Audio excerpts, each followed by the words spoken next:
ఇవాళ ఈ సమస్య అని ఆ సమస్య అని అయ్యా నాకు ఈ సమస్య వచ్చింది ఎట్లా అని పోతే ఇవాళ దాన్ని దగ్గరుండి మాట్లాడి తశ్వ చేస్తుండు.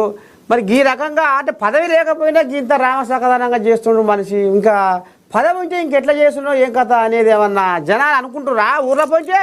వాస్తవం అంటే ఇంత మంచి నాయకుడిని మరి ఓడగొట్టుకోవడం మా పొరపాటు అనేది బాధపడుతున్న మాట వాస్తవం. ఎందుకంటే కంది శ్రీనివాసరెడ్డి గారికి ఒకవేళ మనం ఎమ్మెల్యేగా గెలిపించుకుంటే ఇవాళ అధికార పార్టీ ఎమ్మెల్యేగా ఉంటే మనకు మరిన్ని అభివృద్ధి కార్యక్రమాలు జరిగేవి. మరి ఆదిలాబాద్ నియోజకవర్గాన్ని తనకున్నటువంటి విజ్ఞానంతో తనకున్నటువంటి చదువుతో ఇంకా ఆదిలాబాద్ నియోజకవర్గాన్ని ముందుకు తీసుకుపోయేవాడు. నిరుద్యోగులకు ఇక్కడ ఉపాధి కల్పించే అవకాశం కూడా ఉండేదని చెప్పి నేను అనుకుంటున్నాను. ప్రజలు అంటారు. మరి ఎటువంటి సంగతి? మరి రేపో మాపో పంచాయతీ ఎలక్షన్లు రాబోతున్నాయి. మరి ఏమన్నా కచ్చపచ్చ వ్యవహారం ఉందా? అంత సాపుగానే పోతుందా? అంత సాపుగా శ్రీనివాసరెడ్డి గారి నాయకత్వంలో తప్పకుండా ప్రతి గ్రామ పంచాయతీ మీద కాంగ్రెస్ పార్టీ మద్దతుదారుని గెలిపే లక్ష్యంగా కాంగ్రెస్ పార్టీ శ్రేణులందరూ ఈ నియోజకవర్గంలో పనిచేస్తారు. ఇక్కడ ఎటువంటి కూపులు లేవు, ఎటువంటి లేవు. కంది శ్రీనివాసరెడ్డి నాయకత్వమే కార్యకర్తలందరికీ మరి శ్రీరామ రక్ష అని చెప్పి కూడా నేను మీకు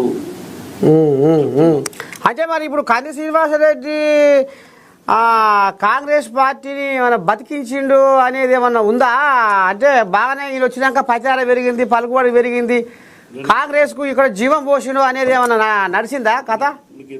మీకు ఇంతకుముందే చెప్పిన గత 5 అసెంబ్లీ ఎన్నికలలో ఏ కాంగ్రెస్ పార్టీ అభ్యర్థి పోటీ చేసినప్పటికీ 30,000 ఓట్లు ఎవరు దాటలేదు.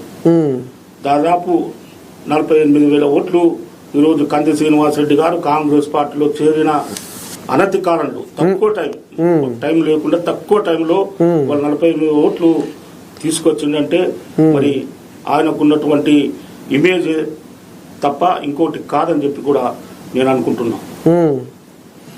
మరి పథకాలన్నీ సాపుగా పోతలేవు, నడవంతరంగా ఆగుతున్నాయని బీఆర్ఎస్ కోయిలాలు అంటున్నాయిగా. అవన్నీ గూబెల్స్ ప్రచారం. ఇవాళ ఇక్కడ పేదవా గ్రామాలలో వెళ్ళండి, వాళ్ళలో వెళ్ళండి, పేదవాడికి ఇందిరమ్మ ఇల్లు గాని, రేషన్ కార్డ్స్ గాని, ఉచిత బస్ ప్రయాణం గాని, 200 యూనిట్ల కరెంటు గాని, ఇవన్నీ సన్న బియ్యం, పేదలందరూ సన్న బియ్యం ఇచ్చిన తర్వాత ఒక ధనవంతుడు ఒక డబ్బులున్నోడు తినే బియ్యం పేదలు కూడా ఇవాళ తింటున్నారంటే అది కాంగ్రెస్ ప్రభుత్వం పుణ్యమని పేదలు కూడా అనుకుంటున్నారు. అడవుల జిల్లా పౌరుషాల పులిబిడ్డ కొమరం భీము అడ్డ. అడవుల జిల్లా ఆదిలాబాదు అంతేనా? అడవులకు పెద్ద ఇల్లు ఆదిలాబాదు.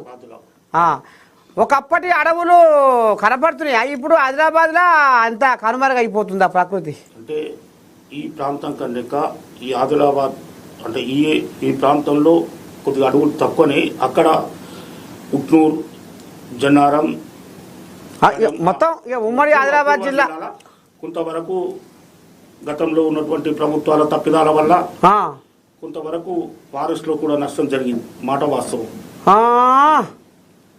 ఏం చేసిర్రు? ఫారెస్ట్ ఇట్లనే వారి నాయకుల సహకారంతో